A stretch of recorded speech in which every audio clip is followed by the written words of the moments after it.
எனக்கென குடும்பம் கிடையாது. மயிலாடுதுறை மக்களை நம்பி வந்துள்ளேன். நீங்கள் தான் என் குடும்பம் என செம்பனார் கோவிலில் நடைபெற்ற செயல் வீரர்கள் கூட்டத்தில் மயிலாடுதுறை நாடாளுமன்ற காங்கிரஸ் வேட்பாளர் சுதா கனத்த குரலில் கண்ணீர் தழும்ப பேச்சு.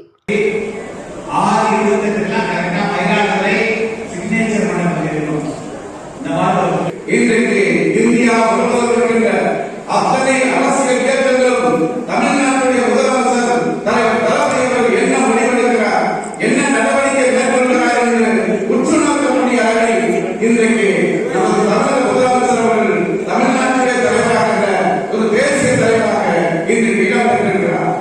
சர்வாதிகாரம் உலகில் எந்த இடத்திலும் அதிக நாள் நீடித்ததாக வரலாறு கிடையாது.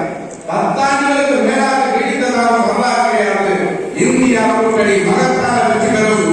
நமது அருமை சகோதரி வழக்கறிஞர் சுதா அவர்களுக்கு அதிகமான வாக்குகளை கை சின்னத்தில் வெற்றி 5 லட்சத்திற்கும் அதிகமான வாக்குகளை கண்டிப்பாக மகத்தான வெற்றி பெறுவார். இதே மன்னருக்கு வெற்றி விழாவையும் நடத்துவோம். கடைசியாக சொல்லிக்கொள்ள ஆசைப்படுகிறேன். எனக்கு ஒரு குடும்பம் கிடையாது. மயிலாடுதுறை நம்பி வந்திருக்கிறேன். நீங்கள் அனைவரையும் உங்கள் சகோதரியாக ஒரு பெண்ணாக ஏற்றுக்கொள்வீர்கள். நீங்கள் என் குடும்பம் என்று நான் கூறுகிறேன்.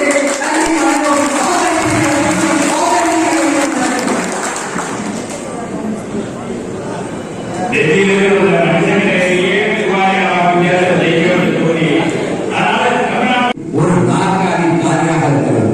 அந்த காலியாக இருக்கிற நாற்காலியே நம்முடைய அன்பிற்கும் பெருமைக்குரிய அருமை சகோதரர் வழக்கறிஞர் செலுத்துவதற்கான ஆயத்தமான கூட்டமாக இது தற்போது அமைந்திருக்கிறது.